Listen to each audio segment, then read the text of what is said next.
It feels good to get to know people and other people get to know you. I'm just loving doing this, Richie. That's cool. How long have you been doing this setup? Well, I started doing interviews when I was in Portland, Oregon at Harvey's Comedy Club. They Okay, had me interview all the headliners that came through, and I right. fell in love with doing it. And that was like a year ago, and a little over a year ago I did it. And then I moved to Vegas, and the COVID hit, and I was like, I'm bored, I'm depressed. I wonder if other people are depressed. So I started reaching out to people, and I'd get them on the Zoom thing, and I'd see they were so damn depressed, Richie. And then as we talked, they cheered me up, I cheered them up, and I've been hooked on doing this, hooked on a feeling ever since. And then it just, Who have you interviewed? huh? Who else have you who have you talked to? I've interviewed a lot of the people right up there at Governors in Long Island, a lot of the New York comics, a lot of the LA comics, people in the Wow. middle of the country.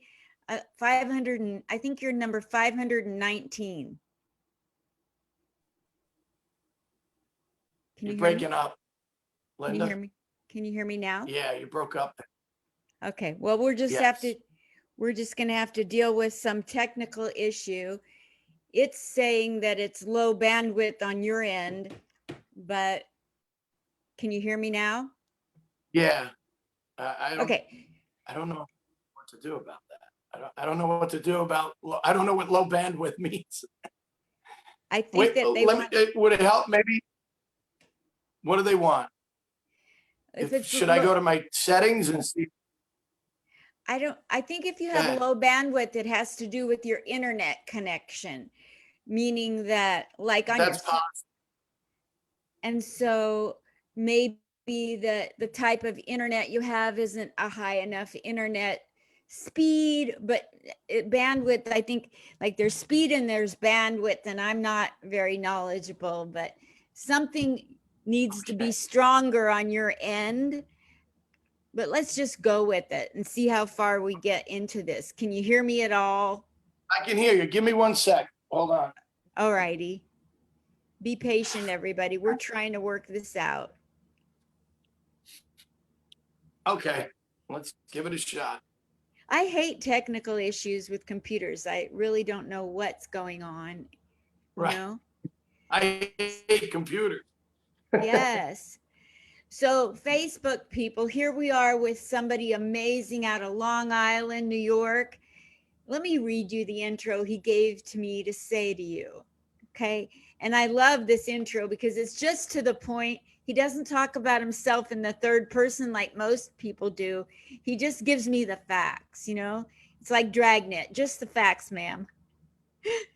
So he says he's on Facebook, Twitter, and Instagram, most likely under Richie Byrne, because that's his name. He's a warm up for Dr. Oz. You guys, he does the comedy warm up for the audience at the Dr. Oz show. Oh, heck and gosh. He's been he's been on VH1, Comedy Central, The Rosie O'Donnell Show. He's acted on Law and Order, Sex in the City, The Sopranos. He's performed at Carnegie Hall and Radio City Music Hall. You know, like Richie, what a loser. Not even Madison Square Garden on here. What the heck? Will you Well, really want me I to was going interview?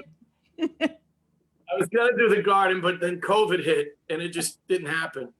You're the reason COVID hit. Okay. Yeah. I was gonna Richie, open for Billy Joel. Richie, thank you so much for taking the time to come on to Comic Spot. I appreciate your Thank you time. for having Yes, and we have low bandwidth, me. and I don't even know what band I'm with.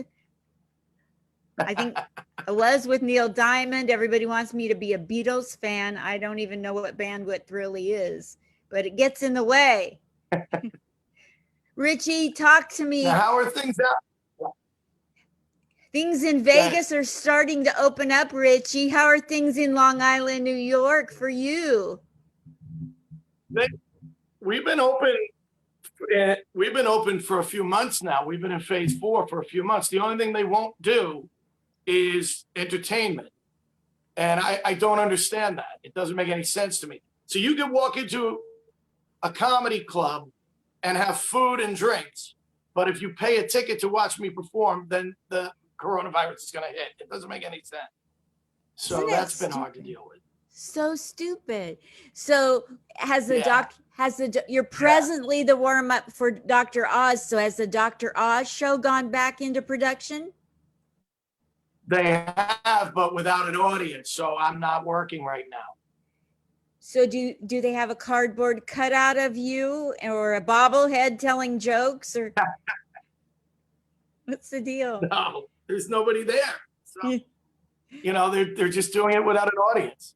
Oh my gosh. What's your life like being so successful? Like when I remember to do the laundry on Saturdays, I feel good.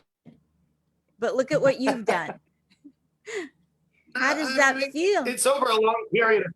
It's over a long period of time. There've been a lot of ups and downs. Let's face it.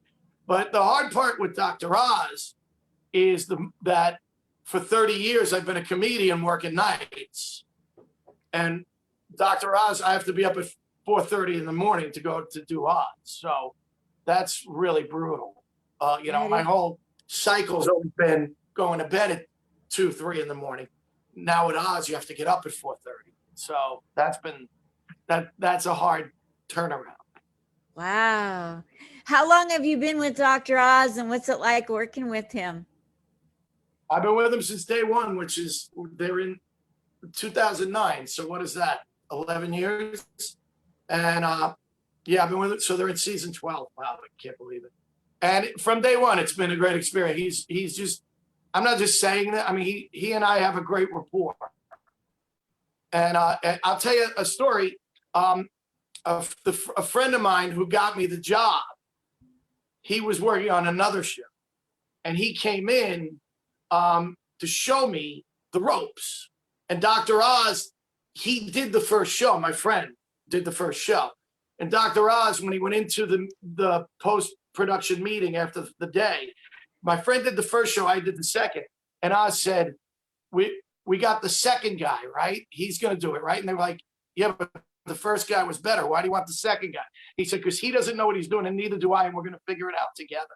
And I thought that was really cool when someone told me that story. So, and we just connect, and he's a lot of fun. I do something a lot of warm-ups don't do. I actually can make fun of him on the set. I joke about him and make joke, and he loves it. So he's just been very, very cool guy to work for almost 12 years. So. Oh, wow. That's so cool.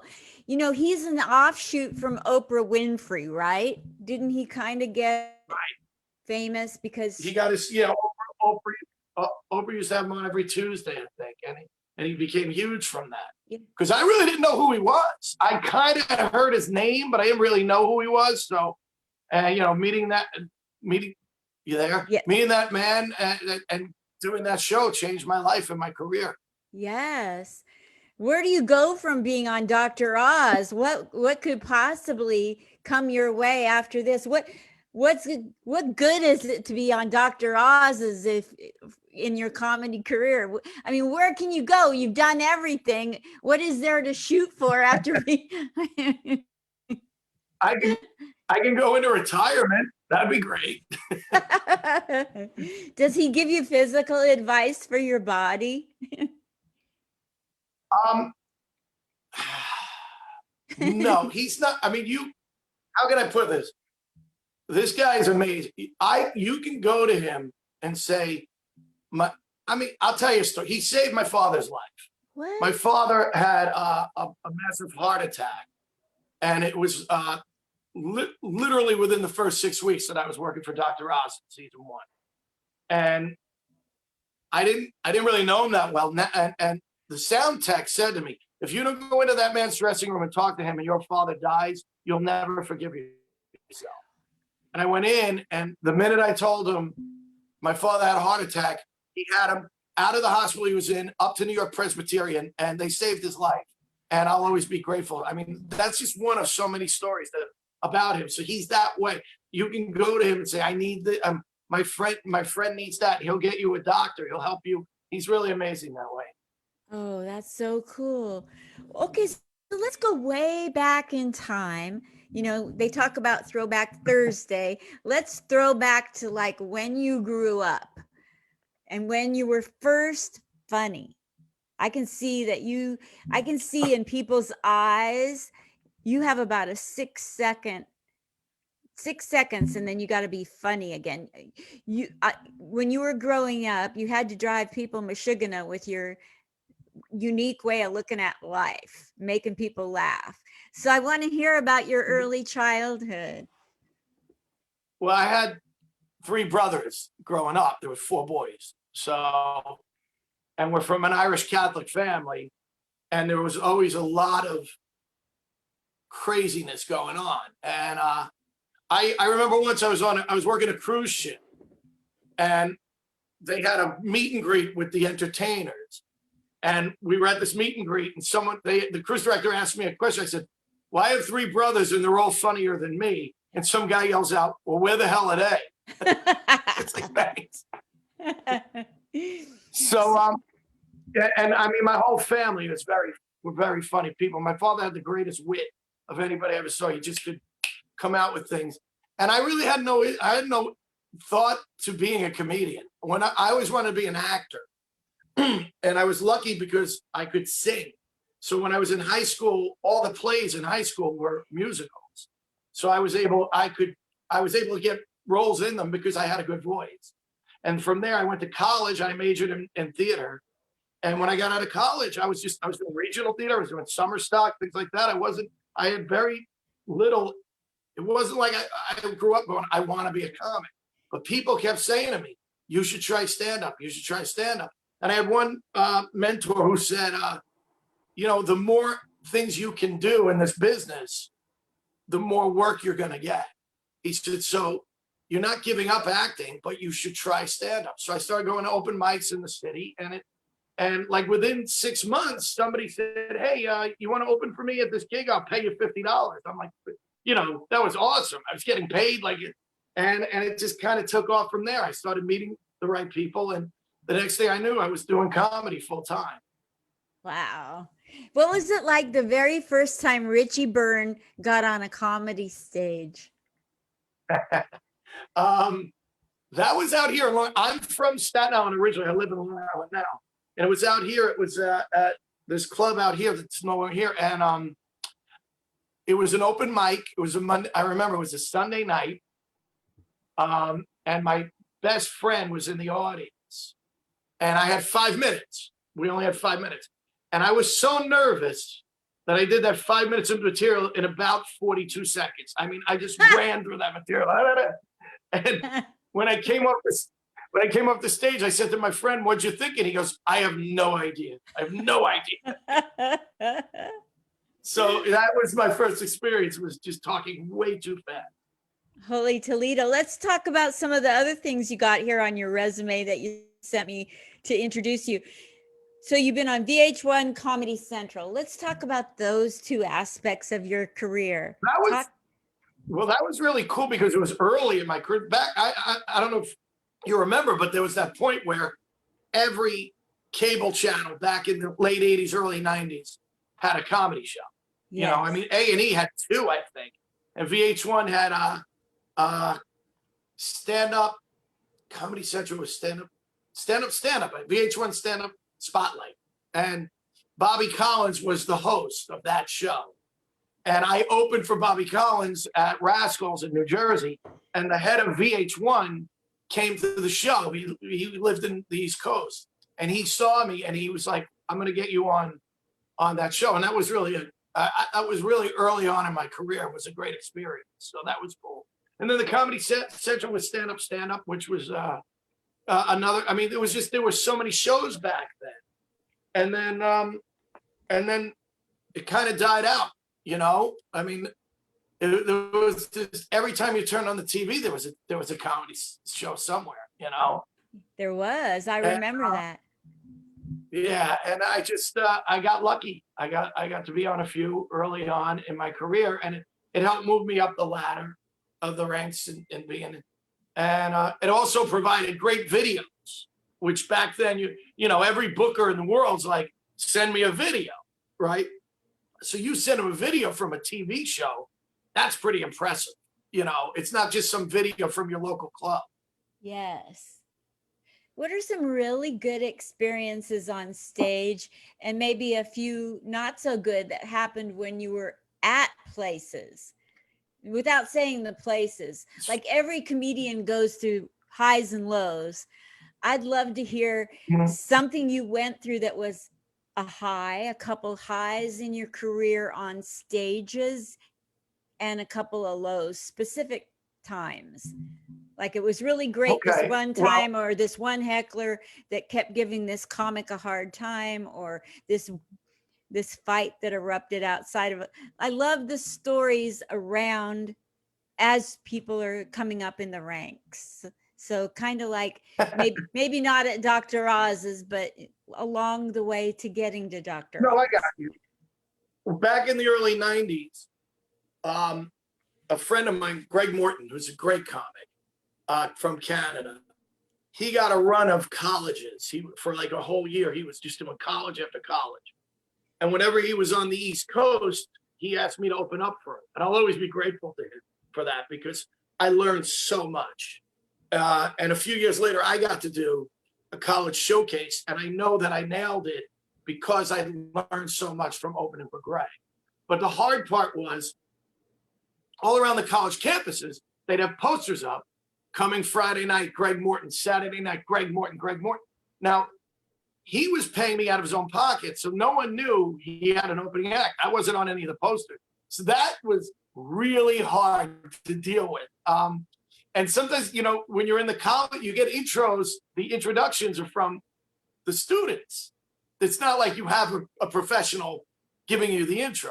So I had one guy get up and go, all right, the guy on the poster will be up later. But first we got this other guy. I don't know him. I don't know if he's funny or not. He better be funny because I'm missing my favorite show for this. And that was his intro of it. So, you're trying to dig out of that hole, And I'll tell you what, there were times where I completely bombed, just bombed. And I would watch Greg go up and just win that audience over and get them back, no matter what. And then there were other times where I would be doing really well and rocking. And Greg would sit in the back of the room going like this, meaning keep going, don't stop. And I'll always be indebted to him for that because I learned, like if I was dying, I could get off the stage whenever I wanted. But if I was killing, he sat in the back of the room and go, keep going. And then he would go up after me and just ride that wave and just kill himself. So there were times, and he knew that if he came off the stage and I wasn't there, it meant I was in the car and I had the car running because the show went so badly that I didn't even want to be in the room to see anybody. So that was, those were some there were some rough experiences there, but some great ones too. I mean, colleges can be really tough, but they can be a lot of fun. A great experience was Radio City Music. I mean, that was because that was what that was. It was a day. It was a show around Dr. Oz. It was an expo around Dr. Oz, and it was they wanted me to open it. And I mean, there were 7,000 people in that room. And when you go to Radio City, to me, the more overwhelming thing is before anyone comes in, because you get to stand on that stage and look up and it's just tier after tier of, and you're like, oh my God. And then when it fills up, you're behind that curtain. I'm standing behind the curtain and they go, ladies and gentlemen, welcome to the Dr. Oz Expo. And everybody goes crazy. And then they go, give it up for Dr. Oz's warm-up act, Richie Byrne. And that curtain splits. And I just walk out and the place goes crazy. That was one of the most amazing feelings I've ever had. What a rush that was. Wow. I mean, it made, I really, wasn't nervous that day because it really wasn't my show. But once that happened, I usually don't get really nervous on stage. Usually the nerves are beforehand. In that situation, the nerves were totally on stage. You know, I got so nervous. Wow. How did And I that had go? family in the room, which was cool. Very well. It went well. It went well. Yeah. Yeah. Yeah. And he was great to me. So then you've been on VH1, you've been at Radio City Music Hall. I want to know about Rosie O'Donnell. What a bunch of nonsense that lady has had to go through receiving criticism. You know, what an overcomer, a strong woman to take what she's taken and still be in there fighting and delivering. So I think really, the world of her. A really great actress. She is so good. But yeah, I actually am the last comedian to do the Rosie O'Donnell show. She was on her last season and hadn't had a comic in a few years. And her producer said, you need to have a comic. And they did a big look. It was a big event. You had to send your tape in. There were thousands of people that they looked at. And then they narrowed it down to 3. And I went first. And after I did it, she actually said, I'm done. She loved what I did. And she said, I don't want any other comics. I want to go out with him. So that was kind of flattering. That is amazing. And I'll tell you a funny story. She was on Dr. Oz. And she knew me. But she could, because I didn't know Rosie well, and she sees me and she calls me over and she's sitting next to Oz. And she goes, you did my show, right? I said, Richie Byrne. And I've gained a little weight since her show. Let's just put it that way. And she goes, what the hell happened? and I go, really? In front of America's doctor, you got to say that? So and I was just going, I've been trying to get him on a diet for a while. So I love Rosie. Every time she goes on the show, she's nothing but great to me. That was a really big deal. I got a lot. You know what she did? She was supposed to, at the end of my set, they were going to cut back to her. And she was going to say, we'll be back right after this. And instead, she walked over and asked me questions. And I was in an off-Broadway show at the time. And she asked me about the off-Broadway show. She knew about it. And when we went to commercial, she said to me, you're going to get more work because I talked to you. And sure enough, when we started sending out the tape to bookers and things, they were like, wow, she really gave him a lot of time. She really gave him, she knew that. And I thought that was interesting. Oh so I'll always be indebted to her because I did get a lot of work after that appearance. Oh my gosh. Well, let's talk. I respect her so much. She goes way back to when she was a little child and her mother took her to Broadway plays. I mean, she's a huge fan of the business. She's not just somebody that came along and wants the business to line her pocket. She's been lining the pockets of the business since she was a little girl with her mom. So I think so much of her. She was on Broadway in Grease. Yeah. She played Rizzo in Grease. And one of my best friends from high school and college was playing Danny Zuko, was playing in the lead. So I went to see it and I told her that. I said, and she goes, oh my God. I said, Vince was one of my best friends. And then years later, he came to see me at Oz a few years ago, not knowing that she was one of the guests. She was on Oz that day. So when we went to commercials, she went out into the audience. She loves to go out into the audience. And I said to her, I go, do you remember Vince D'Elia? And she goes, of course. I go, look over there. And he was sitting in the audience. She couldn't believe, how small world is that? That's crazy. That is crazy. Yeah. Well, so let's talk about your acting. Sex in the City and Law and Order. I mean, right now there's not a whole lot of Law and Order going on in the world. let No, alone. So no. what Good was point. it like being on a show called Law and Order when there was Law and Order in this country? Well, I like to say back then, those were the big three shows in New York. It was Sex and the City, Law and Order, and The Sopranos. And I like to say that I'm probably the only actor. I did all three. I did Law and Order. I didn't get arrested. I did The Sopranos. I didn't get whacked. And I did Sex and the City, and I didn't get laid. I like to say. Yeah, that's right. You were on The Sopranos.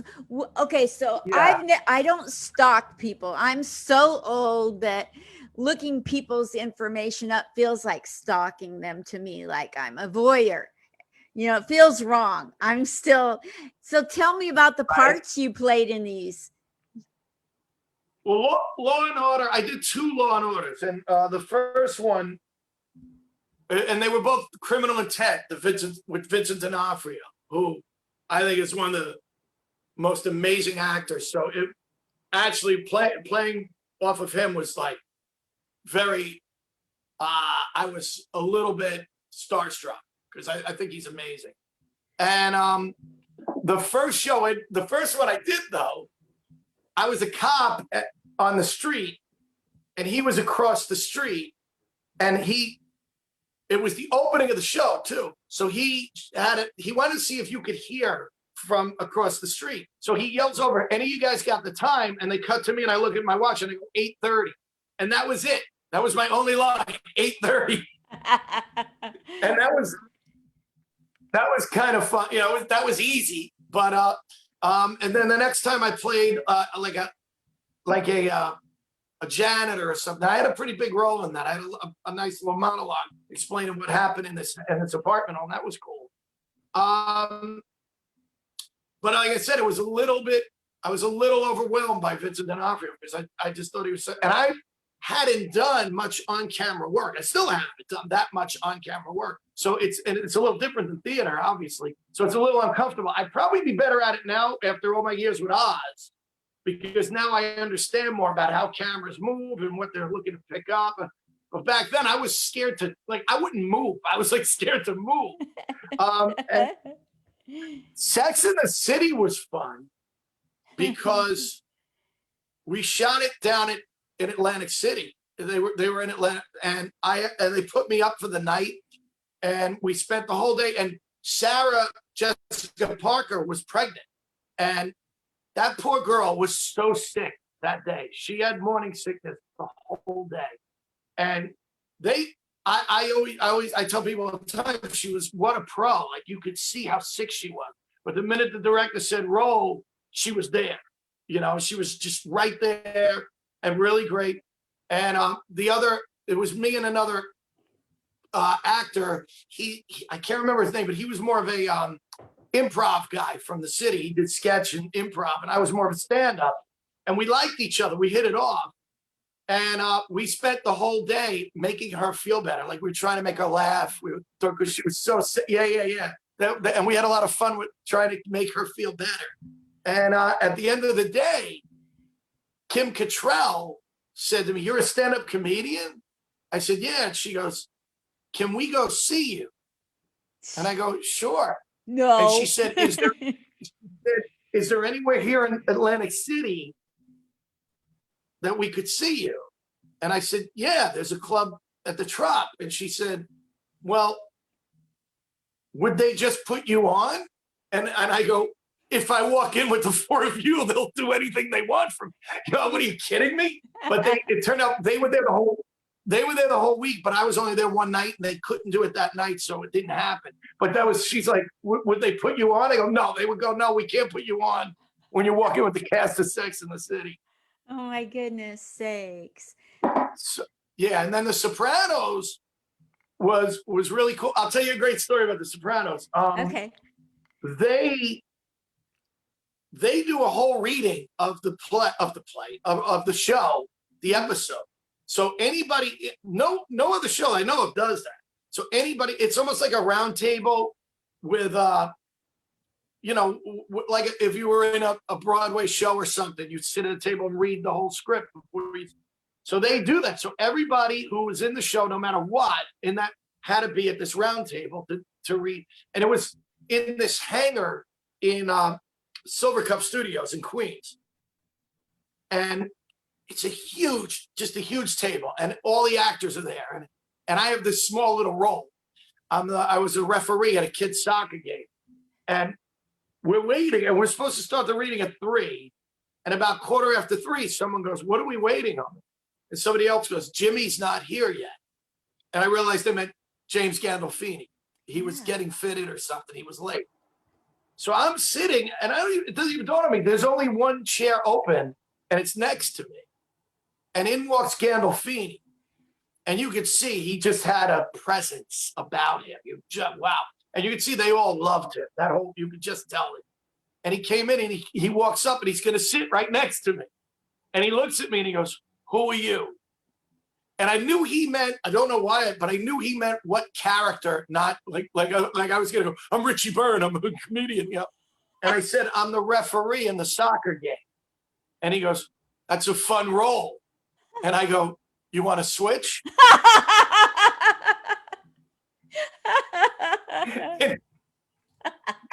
He doesn't laugh.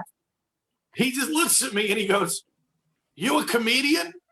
And I go, "Yeah, I am." And he goes, "We get a lot of comedians on the show. Why is that?" I said, "I think it's because we have time during the day to audition for things because we're working at night." He goes, "That makes sense." And he just sits down, and that was it. But that was my one moment with James Gandolfini. That's so true. That's probably why they are in the shows. He was probably thinking you would probably give him something really esoterical, and you're like, "I'm just." I got the days off. Plus, I think comedians are more open. We're used to taking chances when we're on stage. I mean, you know, when you're an actor, you take chances, but there's scripts. But like comedians have, and a lot of these shows want you to ad lib. They want you to play, and then they'll shoot around it. So I think comedians are very good at that. You know, so I think that might have something to do with it, too. That's good encouragement for people that are who are comedians to get out there and try a little bit of acting. Yeah, I mean, I think about when I was just starting out in comedy, all of my actor friends were like, "How do you do that, man? How do you get up there by yourself, naked, with your material, your script? It's not somebody else's material, and it just changes it. I really believe I'm a better actor because of comedy. And I really believe I'm a better comic because I had an acting background. Does that make sense? I mean, absolutely. The two have been. Yeah. When you interview people and they've had no acting or no improv, they're really hard to interview. They can be comedians all day long, but if they don't know how to go with the flow, throw something in, if the computer goes haywire, they don't know how to come out of it smelling like a rose. Right. I mean, I would much rather interview comedians with some kind of stage background of any kind. Yeah. Well, yeah, I think the comics have just been stand-ups. They only know one way. And I think when you've done other things, it changes. I mean, like I said, I've been in theater forever, and I've been a lead singer in bands, and I've had different, and I can just and I'll tell you something else. I became a much better comedian when I started doing warm-up, because warm-up changed a lot for me, because you have to be ready to go on the fly. You have to be ready to, and with Dr. Oz show, sometimes there's very serious issues that we're talking about. So I can't come in after somebody telling a story about their cancer battle or something like that and be like, "Hey, everybody," you have to be able, and every aspect of entertainment that you can work in helps. I really think helps improve the other sides of entertainment. I'm a better comic because I'm an actor. I'm a better actor because I'm a comic. I'm a better comic because of warm up or singing. It just, because everything can help open you up more. That's what I think. I believe that too. Since I've been hosting the shows, somehow magically I'm funnier on stage or on Zoom? No, absolutely, absolutely. Because Yeah. you know what? Because you're learning how to interview, and when you're on stage, you're kind of interviewing the crowd. So I'm curious. I've heard how you kill on stage.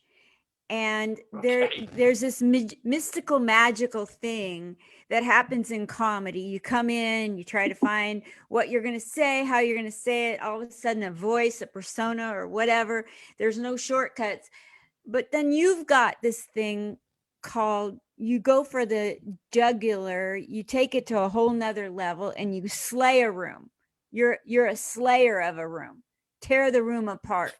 So what makes the difference? I have some thoughts, but I want to hear other people. I always like to ask this of people that I know are slayers in a room. What is it that makes you able to do that? What have you observed how others go to the nth degree to slay a room? As opposed to beginner comics, I put myself in as a beginner 6 years. So how and when did that ignite inside of you where you figured out how to slay a room? What did you do? What happened? Uh, you know, there was no the light turned on kind of moment. And I tell younger comics that all the time. It's about stage time. It's about putting in that 10,000 hours. It just is. And you're just constantly out there and you're getting up in front of, I've done shows in bars where the stage is made up of cases of beer with a mic on it. And then the next, maybe 3 days later, I'm in a beautiful amphitheater or whatever. And it all matters. It all matters. I used to say one of my favorite shows would be like a Tuesday night at Dangerfield in the city, because there might only be 3 or 4 people in the room. That's it. Yeah. And you have a half an hour. And that gives you a chance to not only work new material, but really figure out how to connect. Because I know a lot of young comics talk over and over. And I said, don't talk over them, talk to them. So you really learn how to talk to people, like you were saying about the interviews. You learn when you're doing more of a close-up. And then when you have a big room of people, you can take what you learn from that closer discussion, almost talking to them. Now instead of 4 people, I have 400 people, but I'm still just talking to them, not at them, not over them. I don't know if that makes sense, but it does. When I came to that realization, that helped a lot. And you have to understand something else. Personality has a lot to do with it too. And I always kind of denied that, but it's true. I've seen comics who are tremendous writers, just amazing writers, and can write, but they just don't have that way of getting it across where they're gonna end up destroying a room. They'll come up and the room will go, "That was great. They were good," but they don't have that ability. And personality has a lot to do. I remember seeing Joey Cola. I don't know if you know Joey Cola, and just going, "My God, he just ate this room." He just ate them. They couldn't yet. And I remember saying, I want to do that someday. And I do remember doing it. And you know what's funny too is that, Linda, you don't, when you're doing it, you don't know you're doing it. So then you come off, and if someone doesn't look, it's very rare that you realize, well, I am really crushing right now. You're just doing it. So it's an interesting yin and yang of needing just stage time, and figuring out who you are on stage. It takes years. It takes years to figure that out. So let me ask you a person. And it changes. And you get older, so you're going to change. You're physically, mentally going to change, and you have to bring that to the stage too. And that changes your material, your delivery style, or like the big white elephant in the room is that I'm older now, whereas before you were on Sex in the City, not getting sex. Yes. I don't know. Yes. I remember, I'm not going to say his name, but I had a friend who was a comic for years.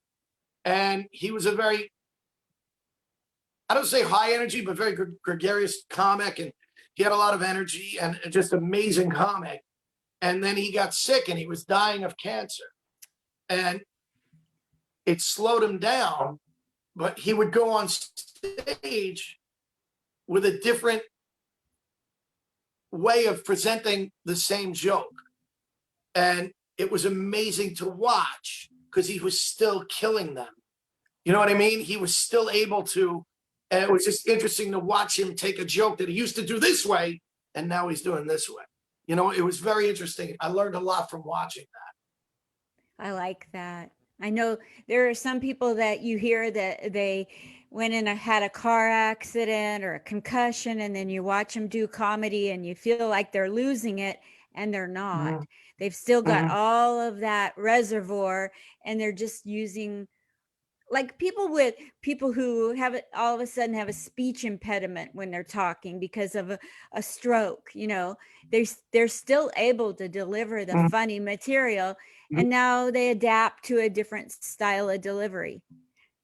Right. I get a Yeah. kick out of I get a kick out of watching people after they go through some kind of trauma and how it affects their comedy and what you learn from how they change, but they're still killing in a different way. Yes. Yes. That's really something to watch. It really is. You know, that's Yeah. a true pro. That's what a pro is. You Yeah, know, like Wendy taking anything Liebman. that's thrown at you.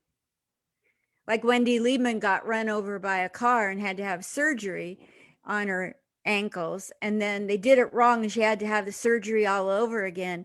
And when you watch her comedy today, it's so much deeper than it was before.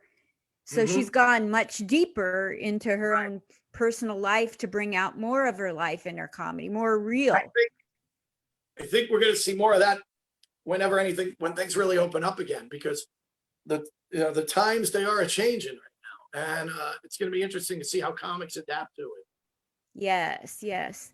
This is a crazy time. And now Yes. here in Vegas, they're starting to reopen Tropicana and the MGM. Like the entertainment's starting to open up full swing here in Vegas. Is that going on in Long Island? I know you were having protests to try to get clubs in New York open Yeah. again. No, he won't open they won't open the clubs. I don't know why. They're opening everything, but they won't open entertainment. I have it's very fun. New Jersey did. So I actually have a gig tonight in New Jersey. It's an outdoor gig. So at least I can go and do that. But Long Island, New York, they won't open up for entertainment. I don't understand it. It's so weird because like there's this place here in town called the Pepper Tree Restaurant, and they, just speaking of rules not making sense, you have to wear a mask into the restaurant, but the minute you sit down you can take your mask off when you're sitting down. And I'm like, Mhm. those That's germs what we do here. spread when you're sitting on your tuchus. This is still going to spread. And if you stand up, you got to put if you're sitting at a bar having a drink and you just stand up, put your mask on. And then if you sit down, take your mask off. It's like the hokey pokey or something. It's so ridiculous. So when you I go call to it the the COVID bathroom, pokey. yeah. So like it brings up an interesting, when you go to the bathroom and you're a man, you stand up at the urinal to go number one, mask on. But if you have to take a dump, That's funny. I didn't think of that. You're right. you can have That's it. very funny. It's yours. Take it away. I'm That's not really gonna, funny. so stupid. That's really Like, I don't get this whole thing, and I wish it was never happened and it would be over soon. And but a lot of people have been right. devastated. Like especially out where you live. Have you been personally affected by the tragedy, lost friends and family? I've lost friends. There's been a few comics that have passed away, but it was early on, and they didn't know as much about it then, so I don't think they called it. They like one had a heart problem, another had they think a stroke, but it could have been blood clots, which they found out later.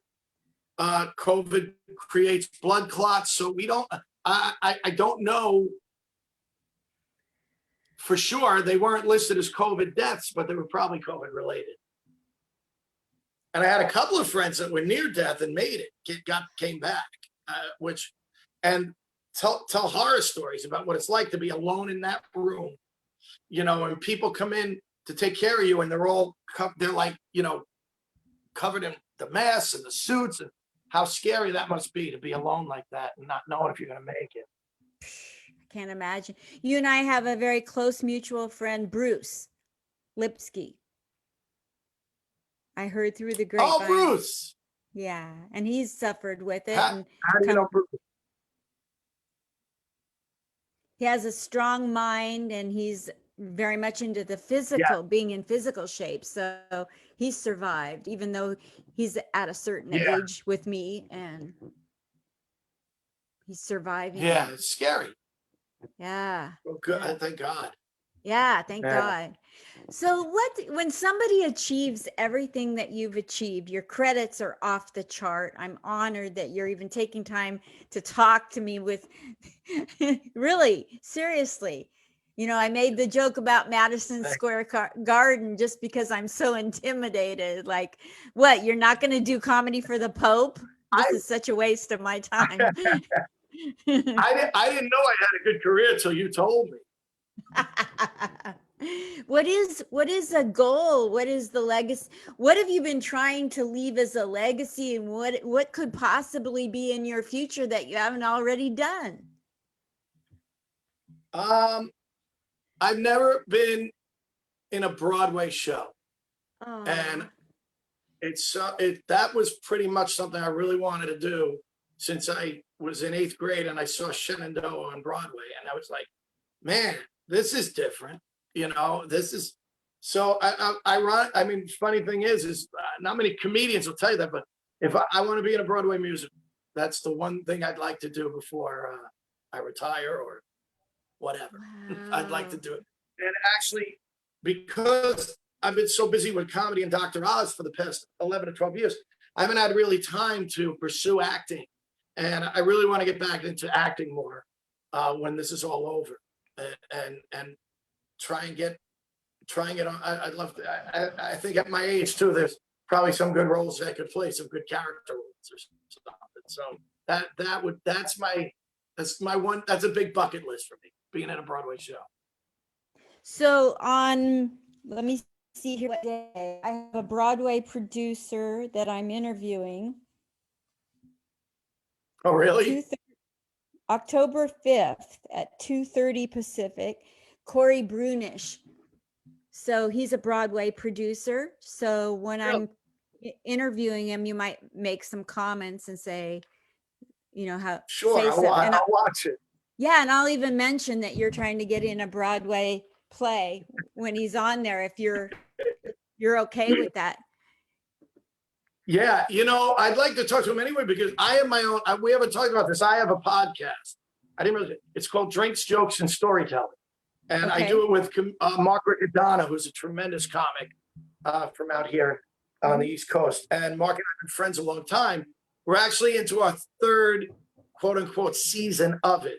The first season we did just audio 2 years ago. And the concept is we bring on a guest, usually a comic, and we have a drink.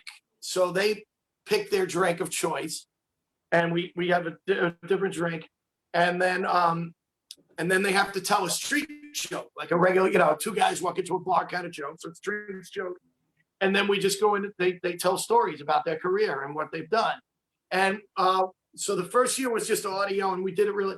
The second season was just this summer when COVID hit. We were doing it live 5 nights a week. And that was a lot of work.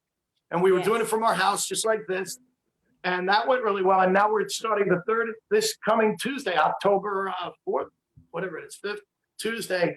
We're going to start the 3rd installment, which we're doing in a studio. And it's Drinks, Jokes, and Storytelling. You can find it on YouTube. But my point is that we have other guests. We don't just have comics. And I'd love to have a Broadway producer. So I've always said that I'd love to get, especially right now. I'd love to know what they're feeling, what they're going through, you know? Absolutely. So I definitely will watch that. Yeah. Maybe you could pass my name along. I will tell him that you're wanting to reach out to him to be on Drinks, Jokes, and Storytelling, right? Yes, very good. Thank you. No one gets it right. Drinks, jokes, and storytelling. I'll tell him today. Okay, and I'll send you the link so you can watch the shows. Okay. So if you send me the link first, then I'll send it to him with the fact that you're going to be reaching out to him and you're going to be watching the interview. Cool. Thank you, Linda. Absolutely. So now you get to do whatever you want. This is having an interview is kind of like having sex. I hope you don't mind, but we both kind of, huh? I was hoping. We both kind of know when it's over, and usually one of us feels it more than the other. But so like now that we're at the end of having an interview, you can say anything you want to people that might be watching, like the legacy you're trying to leave, or you hope that people get above and beyond anything you've said, what you'd really like them to know about you off stage, behind your mask, so to speak. Like, who is the real Richie Byrne besides being Mr. Funny, Mr. Talented? Like, like, are you an advocate for rescuing pets? Are you, I hate political references like pro or versus anything, but if you wouldn't mind telling people a legacy or what you want them to get when they come see you, or like your biggest passion in life, for or against, or like something where they come away feeling like they get to know you. Can I just say though, at the end of the interview, when we go off the air, can you and I stay on and we'll smoke a cigarette? Because it's like yes. And we'll gaze at each other. You know what? I'm really worried that people, how can I put this? I'm not an I'm not offensive as a comic, and I have no problem with comics who go for the jugular that way. I really don't. It's I truly believe in it. It's comedy but I think people need to start getting the joke again. I think everybody's too wrapped up in what was that? What did he say? What did she? And some, how they said sometimes a cigar is just a cigar. Sometimes a joke is just a joke. It's not. It doesn't mean I hate this person or love that person, or it's just a joke. And I think if I could leave a legacy, it would be that people entertain people. I feel like we're losing that aspect, the entertainment end of the business. That, I don't know if I don't want to get politically incorrect or correct here, but I feel like people need to remember, when you go see a show, it's a show, and you're not there to do anything but enjoy yourself. So give me a chance to let you enjoy yourself. Don't put up, too many people now put up a wall and what's he going to say? What's he going to do? What's she going to say? What is she going to, and it scares me. It scares me in this country where we're going because of that. Yes. We need to learn how to laugh a little bit. We don't know how to do that. So I guess what I'm saying is lighten up, America. Lighten up. Boy, if some people could not have survived what we've seen in comedy with this whole new politically correct, some of the stuff we've heard come out on TV and on stages was so not politically correct. Over the years. Yeah. It's like, yeah. It's like you just want to call them a bunch of pansies. Yeah, I mean, yeah. You calm down, everybody. Calm down. It's just a joke. I know, because like we could get so much worse because we've seen so much worse, and we're tailoring it back, and they want us to tailor back even more. Yeah, and that scares me because we live in, this country's supposed to be about freedom, and if you're not going to give your artists in this country a chance to have freedom, then what are we doing? Thank you. I mean, you can disagree with somebody. You don't have to watch that, but you can't tell you can't just cut everybody off at the knees. It's just not right. It's just not right. You know, I remember a friend of mine, somebody asked him, Vic Henley. Did you know Vic Henley? I know the name. And Vic passed away a few months ago. And somebody said, when do you know you've gone too far with a joke? And Vic said, when they don't laugh. And I thought that was the greatest answer. When they don't laugh. I'm like, that's a good point. You know. So I guess my point is start laughing more and stop cutting everybody off at the knees.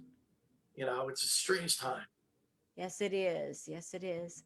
There's, they're politically correct, and well, just the art of comedy is so subjective by itself. Like my style of comedy, you might not laugh at.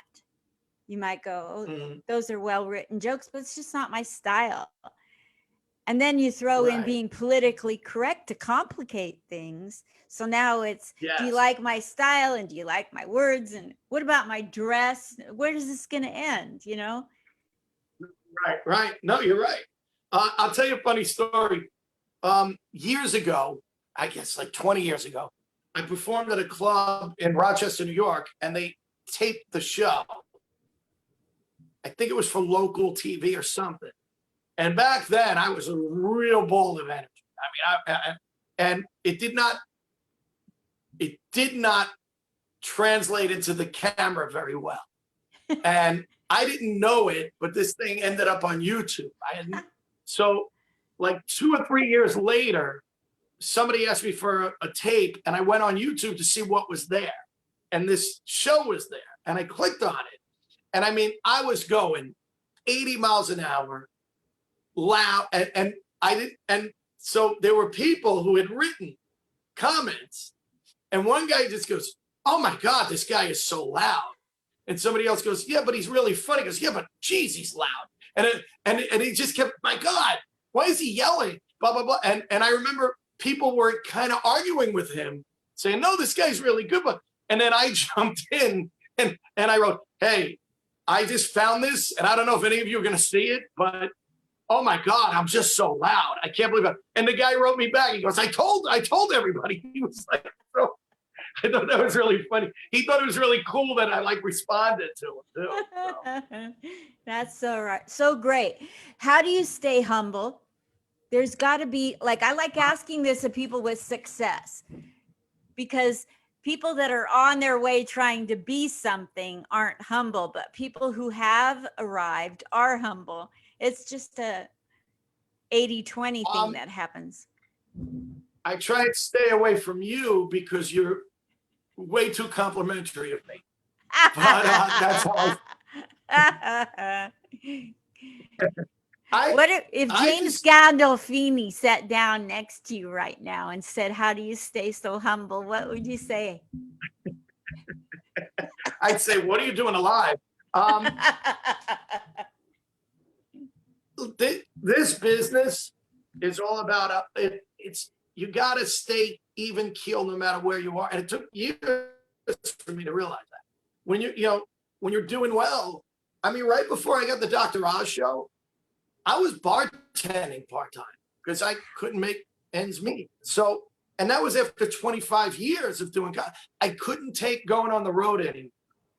See, you have to understand, when I started in comedy back in the early 90s, there still wasn't that influx. There was an influx in the major cities, New York, Boston, Chicago, LA, but the Midwest itself didn't have venues for people to become comics.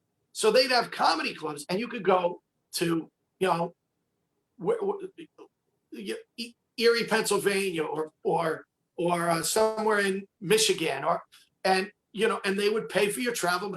But then as time went on, the door opened up there are comics in every city, every state now. They're all over the place. There are. And so they don't, why would I pay you to come out from New York when I already have a guy who can drive here, and do the show? So we lost a lot of that. And I got tired of that race too, at driving all over and flying all over. And I remember thinking that all right, well, this is it. I'll just do comedy on weekends. And hopefully I'll make enough money bartending. And I got a phone call from a friend going, your ship has come in. That's what he said. Your ship has come in. And it was about the warm up for Dr. Oz. So, and that blew everything up for me. I mean, when I got Oz, I mean, so much changed, you know, just like when I did Rosie, so much changed. And then it came down. So I think what keeps it is that, you know, tomorrow and tomorrow, today, it could all, it's cycles in this business. And you can't look at it and say, man, look at how good I'm doing because I'm so great. And then, you know, and then like Sinatra said, the only thing harder than making it was staying. So, you know, I mean, and the other thing you cannot do, and I tell young comics this all the time, do not compare yourself to what anybody else is getting. Worry about you. Don't worry about, oh, I can't believe it, because it's all, you know, everything's levels. And, you know, Jim Gaffigan and I have been friends for 20 something years. I mean, you're saying I'm doing great, but I'm friends with Jim Gaffigan.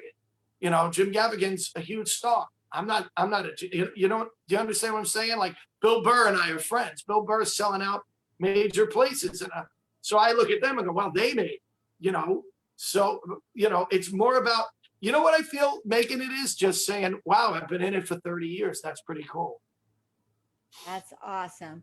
What made you never want to give up comedy with the ups and downs that do happen?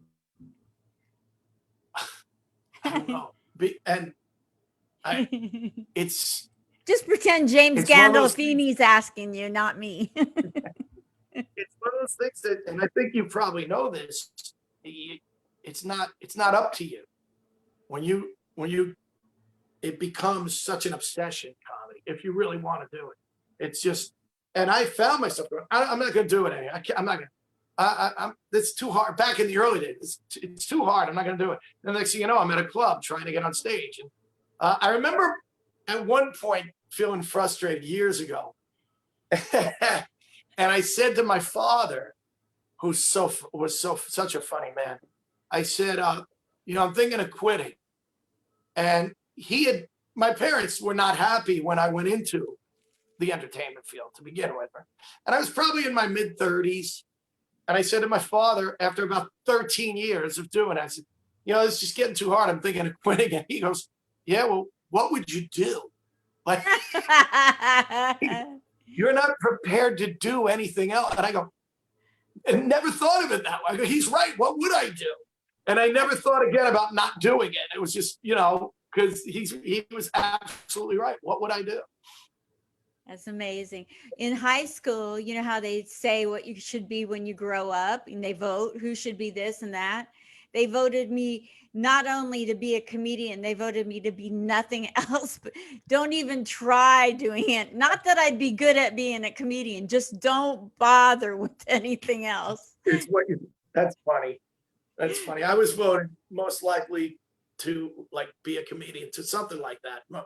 You know, funniest guy, all that crap. Have you ever gone back to do comedy for your classmates? Wow, I'll tell you what happened. About 5 years ago, I had a reunion. I went to an old boys Catholic high school, and I never went to any of my reunions. And usually because I was working every Saturday night. I wasn't going to take a night off. Saturday, you know, Saturday, people don't understand that. Like people go, well, just take that night off. It doesn't work that way. If I take that night off, I have to take the whole weekend off. And so this Facebook stuff, they started a page or whatever you call it, just for my class. You know how they do that, and my buddy wrote me and he goes, "You're coming to the reunion. You're coming there," and I'm like. And because I had Oz, it was okay to take a Saturday night off. And I got to tell you, they called me and they said, listen, we want you to perform. And they said, we don't have a lot of money, but we'll pay you. And I said, you're not paying me. I said, you're not paying me. I would never take money. But I was smart because what I said was, let's see what happens when I get there. Like, in other words, if I got paid, that meant I had to go on. But if I walk in and I see it's a bad situation and I go, nah, I'm not going up. No, it's so that's why I didn't want to take money. And when I got there, I'm with one of my oldest friends from high school, a guy I did theater with, and he's sitting next to me. And the guys who ran the reunion come up to me and they go, listen, man, we really want you to go on. We really. And I go, yeah, I'll go up. I'll do a few minutes. And they walk away. And my buddy goes, what was that? And I go, they want me to perform. And he goes, when? I go, tonight. He goes, where? And I go, here. He goes, you're going to get up now and do your act? I go, yeah. He goes, aren't you nervous? I go, I am now.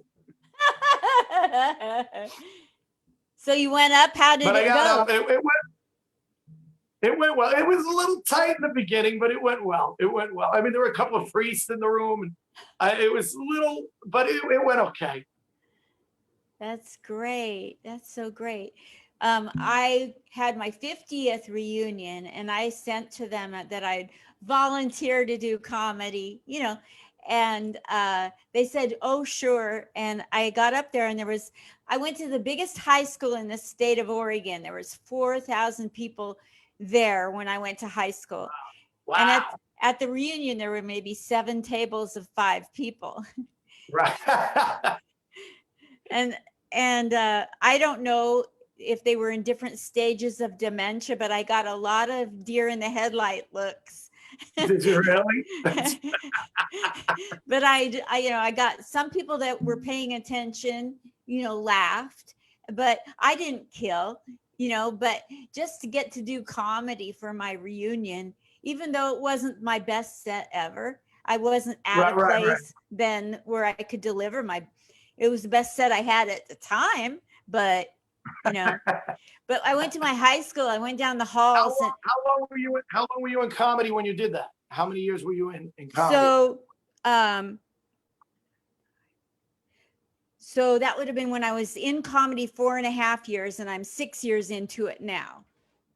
Almost, I'll be 6.5. But see, yeah. I don't think I could have done it 4.5. I don't think I would have been able to get up at 4.5 years. And so that's very brave. I wish that I could go back and do it now, because now I have a persona, it's a brand new persona, but I've got one. Mm-hmm. I'm milking it. Well, when's the next reunion? Probably. It's got to be a reunion coming in a year or two, right? So, yeah, they do it real frequently. You should just have your own reunion. You should just set up a reunion so you can get just for you. Yes. So I was walking down the halls, Richie, of my high school, and they have the football awards and the basketball and the track, and they have these sliding glass doors for every kind of sport or thing you achieved. And then they had they didn't have one for comedy, but they had an empty glass case, and it wasn't locked. So I jumped inside of the case and took a selfie and posted it on Facebook that I'm the only one at my high school in the comedy showcase thing. That's good. That's as far really as funny. Yeah, maybe another 30 years and they'll appreciate my comedy. But anyway. So are you working at all? Are you getting gigs in Vegas, or are things open up enough where you're working? Yeah, the people here in Vegas have wrapped their arms around me and bent over backwards to put me on things. And so I've been at the Tickle Me Club, and I've been at the Thunderbird, which is a very small venue, maybe 125 people. And then I Jimmy Earl, he's a host for Carlos Mencia around the country and stuff. I know that name. He got me on a show at the Stratosphere at the LA Comedy Club, and I never say I killed, because that just seems like arrogance to me if somebody says I killed. But he said I killed, and then they shut the city down because the city couldn't handle me killing this weak town. So, but that was fun. Funny. That was the best I've ever done, and I did it in a good room, so that felt good. How long have you been in Vegas now? A year. Oh, wow. Okay. Wow. what a shame. You just get there and then they shut it down. Oh my God. The manager of the club there, he's a little guy, real handsome little guy. I can't remember his name. After I got done, he came up to me, and he had that look like that was good, but he didn't say it. He just said, what he said was, what people say is so much funnier than, anything. He says, I didn't even know you were a comedian. Like, are you like, do you know it now? How am I supposed to take this? That's funny. So yeah. What's the funniest thing anybody's ever said after you got done doing a good job that almost took away the fact that you did a good job?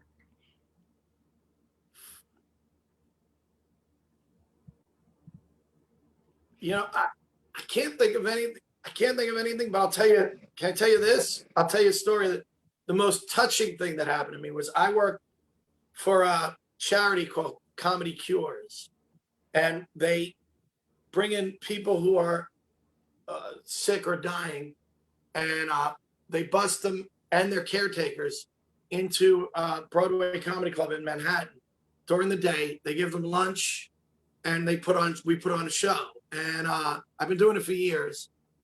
And most of these people aren't going to live very long. And it's amazing to watch them open up. And I remember one guy came up to me and said, "Hey, man, you're really funny." And I said, "Thanks." He goes, "That's the first time I laughed since I found out I was going to die." And that was like one of the most powerful things anyone ever said. And like, this blew my mind. And I sat and talked with him for a while, and he was a really nice guy, but that just was like, could there be a better compliment than that? No. So that was overwhelming. Thank you for doing that for Comedy Cares. That's such a great thing. Have you ever done any military tours or performed with John LaRoccia or Manny Arias up there? Yeah, I've worked for John, but I went overseas and did a tour of military bases, Comics on Duty, it was called. And I did too. And that was the most incredible experiences of my life. I mean, we went all over Europe, and it was just, meeting the soldiers and the military, and every night, just they were so happy we were there, and it was really incredible. And we went to really beautiful. I mean, we went to Spain and Italy, and we went to Japan. We went to Korea, and then I remember they went to Afghanistan, but I had just gotten the Sopranos gig, so I couldn't have. So they were all giving me crap. They're like, "Oh, when we go to the nice places, you want to go, but Afghanistan." I'm like, "No, I got the Sopranos. I can't go." Oh my gosh. So I'm an Army veteran. Oh, really? Yeah, well, from the 7th. You're welcome. Yeah, that's why you're speaking English. How long were you in? I was in 3 years. It's so weird. People ask it like prison. How long were you in? I paid my duty to society. But yeah, I was in Germany and counted money. That's all I did. It was during Vietnam. So I probably left space for one guy to go to Vietnam, and I hope he came back. That's right. I hear you. But like, do you know June? Do you know June Boykins? Just no, June. No.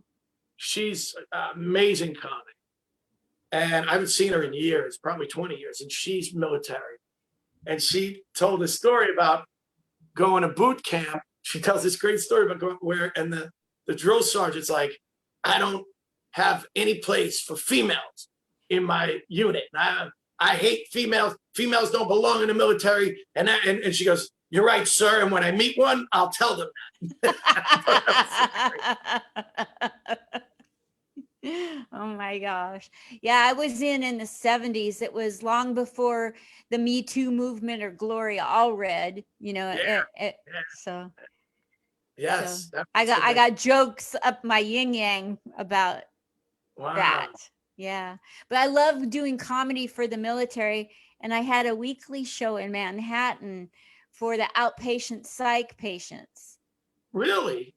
And that was for a long time. I was doing a weekly show in Manhattan, and I had comics coming even from Long Island. People were coming down to perform on the show when I Wow. was there like 3 years ago. Wow, I didn't realize you lived in New York. I did 3 times in my life, and I'm from Oregon, and so I was doing a veteran stand down. Once a year, there's these great big convention like things for veterans. They're called stand downs, and I was putting together the shows and performing at the shows I put together for veterans up and down the West Coast, Oregon and Washington. Wow. Oh, that's great. I God love bless. doing I just love doing comedy for the veterans in the military. Yeah. Yeah. Yeah, me Yeah, too. it's a Me GI too. spot. It's probably the most fulfilling part of what I've done in my career. Me too. Nothing like it. Yeah. Nothing like it. Well, I feel like the sex is over. I hope I And was good. Sex Without a City. We're on Zoom City. Yes. Zoom This has been sex. so great to get to know you and have a Too. venue for other people to get to know you, because you're clear over there and people can see you from all over here today and get to really know you. Right. And they can tell everybody go watch Drinks, Jokes, and Storytelling. Yes. And send me the link and I'll send it to Corey Brunish. Okay, great. Great. Perfect. Thank you so much for having me. Fun. Absolutely. Thank you so much, Richie Byrne, and all the best to you.